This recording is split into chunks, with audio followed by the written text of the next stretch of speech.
Bonjour à tous. Aujourd'hui, notre série Terroir Gourmand, nous partons en Vendée, dans le pays de Saint-Gilles. Nous découvrirons quelques spécialités locales, telles que la crevette rose de Saint-Gilles ou la fameuse gâche. Puis nous ferons un bond dans le temps avec Anthony, qui a relancé un marais salant vieux de plus d'un siècle. Eric, de son côté, est en pleine conversion bio de ses vignes centenaires. Je vous laisse en compagnie de ceux qui travaillent ces beaux produits du terroir et je vous donne rendez-vous juste après pour une nouvelle recette. A tout de suite.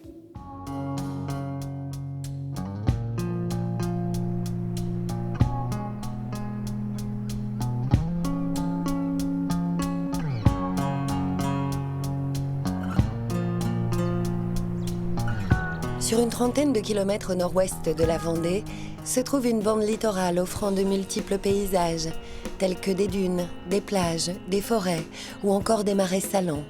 Représentant seulement 4% du territoire vendéen, le pays de Saint-Gilles-Croix-de-Vie a su se démarquer par ses traditions maritimes, ainsi que par son patrimoine qui recèle des vestiges de toutes les périodes de l'histoire.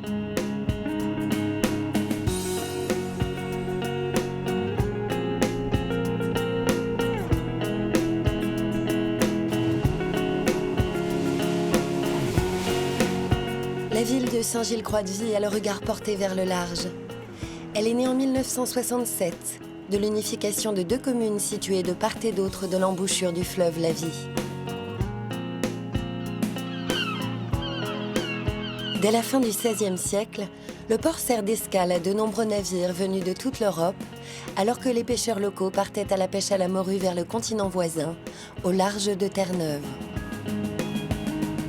La tour Joséphine fut probablement le premier phare du port et marque son entrée jusqu'en 1875. C'est sous son œil protecteur qu'Emmanuel embarque chaque matin pour aller pêcher la crevette rose.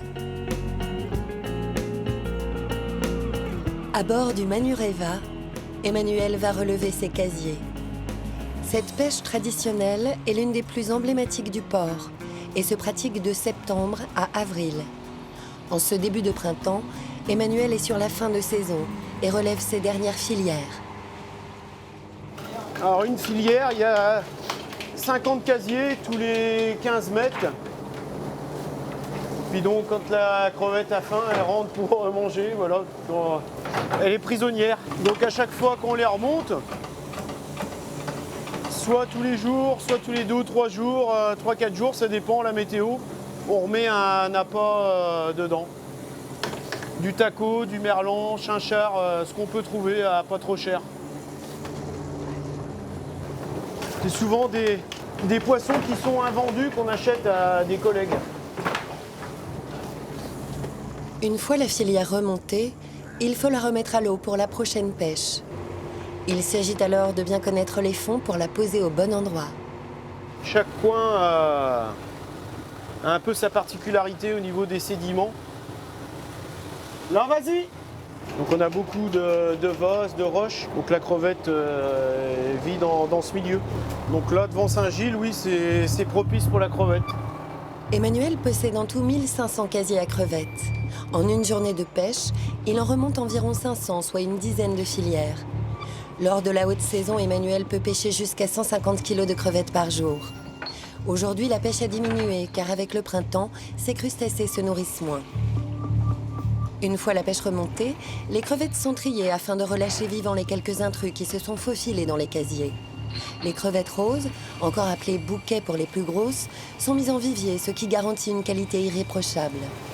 Celui qui a goûté un peu toutes les crevettes, franchement, celle-ci, au niveau du goût, c'est incomparable, quoi. Chaque époque de l'année, elle a son petit goût différent. En début de saison, elle est plus tendre. L'hiver, elle est plus ferme. L'été, je trouve que sur le bord, elle a même tendance à prendre un peu le goût de l'algue, qui est très, très iodé. Donc ça, c'est quand même un goût particulier. La remontée des casiers continuera jusqu'à 14 h. Si Emmanuel veut vendre sa pêche, il doit être de retour au port de Saint-Gilles à 14h30, heure de la vente aux enchères à la criée. Le produit est connu, à Saint-Gilles-Croix-de-Vie depuis des années. C'est une pêche, oui, que nos parents et grands-parents faisaient à plus petite échelle, mais ils faisaient également. Moi, ça fait une bonne vingtaine d'années que je fais la pêche pour mon propre compte. Mon père et mon grand-père étaient pêcheurs. Donc bon, je suis né dedans. Donc j'ai eu le choix, hein, mais bon, ça me plaisait. Lors du retour au port, les crevettes sont mises en caisse pour être vendues en lot à la criée. En cette fin de saison, le prix de vente pour Emmanuel est avantageux. La veille, les marailleurs et les poissonniers se sont disputés cette mythique crevette autour des 30 € le kilo. Qu'est-ce qu'on va faire de beau? On va faire 6 kilos.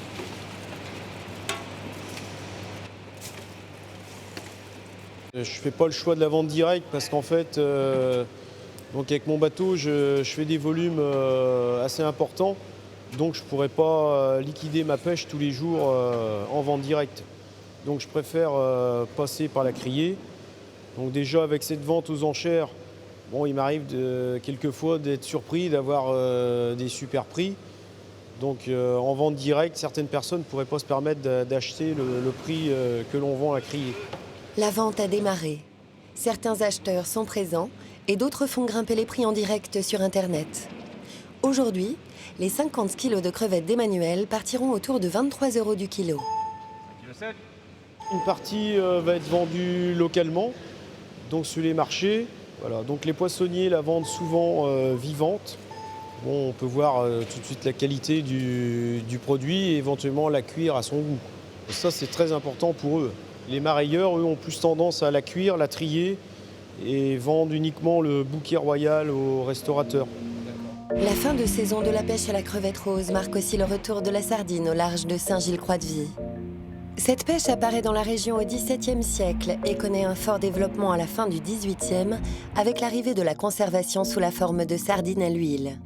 Ce produit emblématique fait la fierté de la ville et a obtenu la distinction Label Rouge en 2001. Un port de pêche aux traditions sardinières bien ancrées que Christian Pouclet met en valeur. Membre de la confrérie de la sardine, il vante les atouts de ce poisson à travers toute la France. C'est aussi un grand collectionneur de boîtes de sardines. Aujourd'hui, il reçoit Sylvie Berthaume, une artiste qui travaille sur l'illustration de la nouvelle boîte de la confrérie. Je suis fils de marin-pêcheur hein, et j'ai vécu, je dirais, 41 ans sur le port de pêche, à la criée de Saint-Gilles-Croix-de-Vie. Donc, toutes mes origines sont de la mer. Moi, je suis président de la confrérie de la sardine. Nous, notre but, c'est de promouvoir cette sardine de Saint-Gilles-Croix-de-Vie. Nous sommes peut-être le premier port sardinier de France. Il se débarque à Saint-Gilles-Croix-de-Vie 2800 tonnes de sardines, dont 1700 ou 1800 tonnes partent directement à la conserverie qui est juste à côté. Et le cachet dessus date de 1993. Il y a encore l'ouverture, l'ancienne ouverture avec la clé qu'on retrouve là. Je suis, comme dirait-on, un sardino-puxiphile. C'est la collection de boîtes de sardines, mais du monde entier. C'est pour le plaisir de collectionner et surtout pour savoir où on peut trouver de la sardine dans le monde entier, en fin de compte. Et en même temps, pour voir comment le dessin est fait, comment il l'appréhende, tout ça. Non, mais c'est vrai qu'un collectionneur, c'est pour le plaisir. La confrérie de la sardine, ainsi que la municipalité de Saint-Gilles-Croix-de-Vie, ont décidé de mettre en valeur les artistes locaux en leur laissant l'opportunité d'illustrer une boîte de sardines en édition limitée à 25 000 exemplaires. Une boîte qui se trouvera peut-être par la suite chez des collectionneurs du monde entier. Christian et Sylvie travaillent ensemble sur l'édition 2018. C'est de l'aquarelle, hein, c'est de l'aquarelle. Oui, ah oui, peut-être à rajouter Saint-Gilles-Croix-de-Vie, c'est petit détail, mais maintenant il y a peut-être le mouvement qui fait que tout est englobé. Oui, voilà, oui, tout à fait. Oui. Moi j'ai vu les mains, parce que c'est quand même travail, Et puis je voulais voir la petite sardine, je voulais seulement montrer le petit détail. Donc la peinture, j'aime bien, c'est une façon de s'exprimer, Mais les boîtes que l'on fait, ils ont un caractère. Ça montre bien la vie de la mer, du port, des choses comme ça. Quand on ne voit pas de boîte autrement, bon, on voit que des sardines. Hein. Italie, c'est des sardines à l'huile Caravelle. Il n'y a pas vraiment de belles boîtes de sardines, je trouve. Peut-être qu'un jour, avec nos boîtes de sardines, on va donner goût à d'autres fabricants de faire des belles boîtes. Hein. En longeant la côte vers le sud, les dunes de la Sauzet font la jonction entre Saint-Gilles-Croix-de-Vie et Bretignolles-sur-Mer. Ce cordon dunaire d'environ 400 hectares est l'un des plus remarquables du pays de la Loire. Il est d'ailleurs considéré comme un monument de Vendée. Bretignolles-sur-Mer nous fait découvrir aussi un morceau d'histoire, comme avec le dolmen de la Pierre Levée, érigé au néolithique. Dans la commune voisine de Brême-sur-Mer, le bocage préservé et la proximité de la mer offrent un vignoble qui fait la fierté de la Vendée tout entière. C'est dans ce vieux fief médiéval, où se pratique l'élevage et la polyculture traditionnelle, qu'Éric Sage travaille son vin des fiefs vendéens de Brême. Avant de m'installer ici, j'ai toujours travaillé dans le vin finalement. J'ai fait des études viticoles. Je suis resté une dizaine d'années à Sancerre et puis en Touraine, etc. Donc j'ai rencontré des vignerons merveilleux qui m'ont appris leur travail. Et j'ai également monté un bar à vin pendant 2 ans. C'était très formateur puisque j'ai rencontré plein de vignerons de toute la France et qui m'ont appris leur façon de faire et leur métier. Et donc je suis venu ici il y a 2 ans. Donc depuis le début, je me suis installé vigneron ici. La première année, il faut essayer de comprendre un peu ce qui se passe, parce qu'il y a une vraie richesse, une vraie diversité dans les terroirs. Et puis il a fallu surtout apprivoiser ces vignes qu'on voit ici, qui sont des très vieilles vignes, qui sont centenaires. Et ici, ce sont des très vieilles vignes de Chenin, qu'on appelle ici le franc blanc en Vendée. Donc le Chenin, c'est le cépage de la Loire, qui apprécie beaucoup ici le terroir de schiste en général. Et ici, c'est du quartz. Et le Chenin apprécie aussi la forte luminosité du bord de mer. Aujourd'hui, Éric reçoit la visite de Vincent et de son cheval. Ils vont procéder ensemble à un premier grattage du sol. Éric a une 15aine d'hectares et il ne travaille pas toutes ses parcelles à l'aide de la traction animale. Dans ces vignes de Chenin centenaire, de nombreuses racines traversent les rangs à l'horizontale. Le cheval est alors beaucoup plus adapté pour ne pas risquer d'abîmer les ceps. Le cheval, quand il passe, il n'y a pas de tassement du sol. Contrairement à un tracteur qui va rouler au milieu, et s'il y a de l'eau, il va patiner et ça va entraîner ici, faire ce qu'on appelle une semelle tout le long. Et donc ça asphyxie le sol, ça l'empêche de respirer. Et là, on fait un travail superficiel. Et pour moi, je trouve ça très important, qu'on n'aille pas gratter trop profondément. C'est des vignes qui poussent au ras du sol. Il y a même des vignes carrément enfouies dans le sol, comme celui-ci. Et il y en a d'autres qui disparaissent. Et il apparaît quelques gis seulement. Et on a quelques grappes. Alors, ce n'est pas rentable du tout. C'est beaucoup de travail. Tout doit être fait à la main. Et j'avoue que pour moi, c'était une énorme surprise que de faire un travail simple, laborieux certes, simple, et d'obtenir ce vin qui est sans pareil, quoi. Donc il s'est posé la question de la rentabilité. Et puis finalement, on a décidé de garder cette vigne. On aurait pu l'arracher, mais on s'est dit on la garde. Depuis qu'il s'est installé, Éric convertit son domaine en bio. Il ne met plus aucun produit chimique, désherbant ou encore engrais de synthèse. Le sol est un milieu vivant. Et dans le sol, il y a des microbes, il y a des bactéries qui se développent et qui décomposent la roche et qui permettent d'avoir un substrat minéral qui sera absorbé par le végétal. Et ce substrat, c'est vraiment l'origine du terroir dans le vin. Et si on n'a pas de ça, on n'a pas de goût de terroir. On peut faire du bon vin, mais on n'a pas le goût du terroir.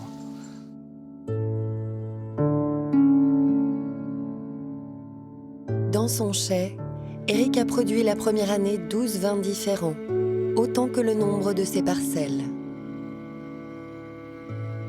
J'avais décidé la première année, pour faire les choses simples, de faire un blanc, un rouge, un rosé et puis une cuvée un peu spéciale. Et finalement, la première année, après dégustation, après les vendanges, je me suis aperçu que chaque vin avait une personnalité tellement différente que je n'ai pas pu les assembler. Et je me retrouve la première année avec 12 cuvées différentes. Et c'est vraiment la richesse des vins de Brême. C'est une diversité de terroirs. Les 3 éléments, finalement, c'est ce qui m'a surpris quand je suis arrivé ici. C'est l'air, c'est-à-dire cette présence toujours du vent marin, cette salinité. C'est le vent, donc. C'est l'eau, l'air, l'eau et le feu. L'eau, c'est la présence de l'océan. Et puis le feu, c'est la luminosité. Donc tout s'exprime bien dans cette bouteille, les 3 éléments. Par son travail dans le respect de la nature et de ses vignes, Éric Sage produit un vin de Brème hors du commun. Plus au nord, à Saint-Hilaire-de-Riez, une ville qui se dessine par ses forêts et ses marais salants, David Dupont fait lui aussi vivre la gastronomie de son pays. Dans sa boulangerie, il confectionne la mythique brioche vendéenne, mais aussi la gâche. Alors pour commencer, la base de la gâche, c'est très ressemblant à la brioche, simplement qu'on a une mie plus serrée, plus compacte. Donc les ingrédients changent au niveau des quantités un peu différemment. Sinon la base est quasiment la même. On est sur du sucre, farine, œuf et rhum. Hein. Il y en a qui mettent de la fleur d'oranger. Chez moi, c'est du rhum. Hein. Donc après, on peut varier l'alcool qu'on veut mettre avec. Hein. Chaque boulanger adapte à sa façon la recette de la gâche. Celle de David lui a été léguée quand il est devenu boulanger. Donc c'est une gâche, une recette qui existe, je dirais, depuis 1970 à peu près. Hein. Donc c'est une recette du beau-père qui a eu succès à Saint-André-d'Ornay à La Roche-sur-Yon. Et on est ces deux gendres pratiquent cette recette. Voilà. Et elle se trouve à Saint-Hilaire, à Saint-Gilles-Croix-de-Vie, à La Roche-sur-Yon et au Sable-d'Olonne. Une fois tous les ingrédients mélangés, la pâte est façonnée puis se repose 1 heure afin de gonfler. L'invention de la gâche daterait du Moyen-Âge. Elle se conservait mieux que la brioche et c'était un produit de garde dans les fermes du bocage vendéen. C'est au début du XXe siècle que la recette est peu à peu récupérée et améliorée par les boulangers. Alors ce qui est modifié par rapport à la recette de mon beau-père, c'est que là on les cuit en barquette. À l'époque, on les cuisait dans un moule en téfal. Là la différence c'est qu'on va les cuire dans le moule à bois. Ça permet d'avoir une cuisson régulière tout le long de la gâche. Il n'y a pas cette cuisson de sol qui arrive en dessous, qui est toujours plus forte.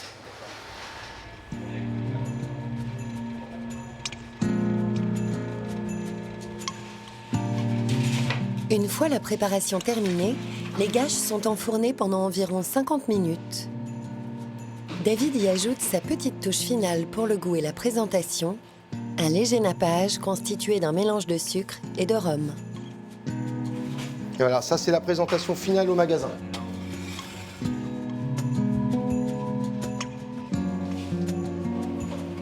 Si la gâche a su traverser les âges pour se vendre encore dans les fournils de Saint-Hilaire, comme dans ceux de toute la Vendée, d'autres productions emblématiques comme le sel n'existent plus désormais qu'à une seule adresse.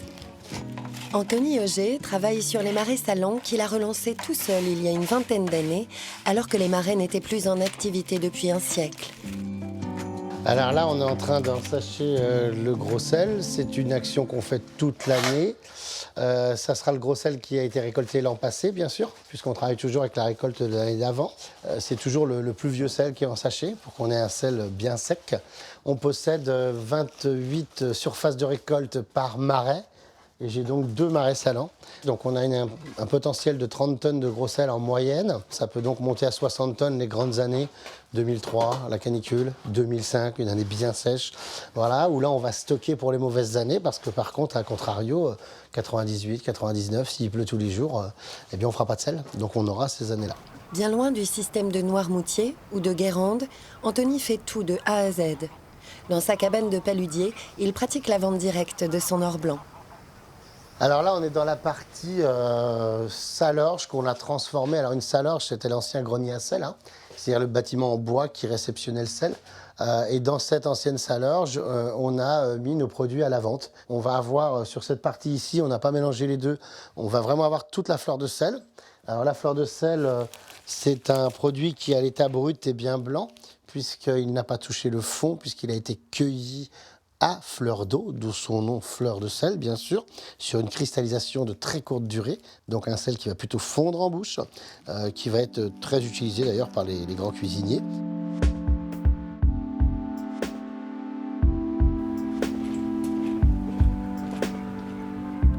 Pour obtenir ce sel d'exception qu'il récoltera en fin d'été, Anthony doit d'abord préparer ses bassins et les remettre en état après la mauvaise saison.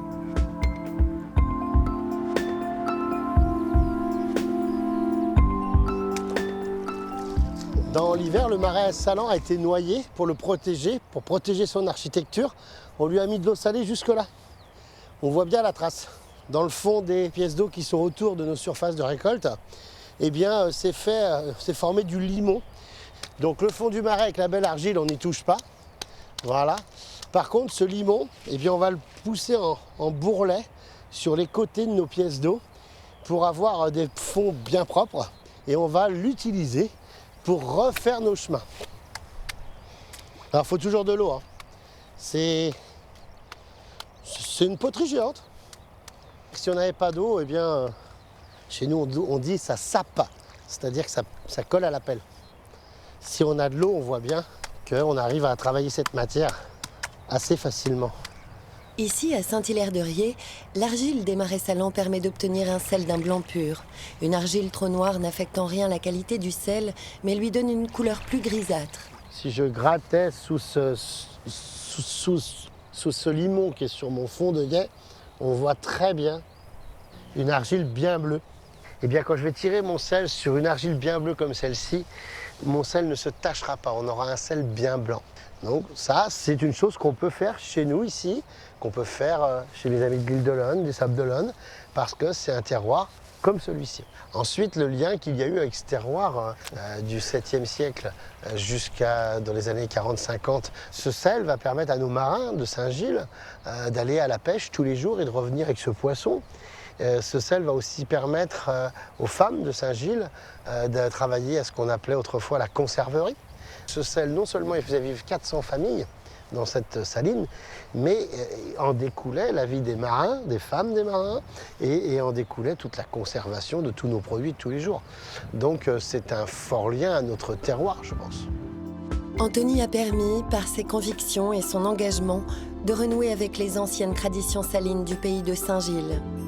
Qu'ils soient vignerons, boulangers ou encore pêcheurs, les hommes du pays de Saint-Gilles-Croix-de-Vie ont su tirer parti de leur terroir. Ils continuent ainsi à faire vivre des produits exceptionnels à travers les siècles.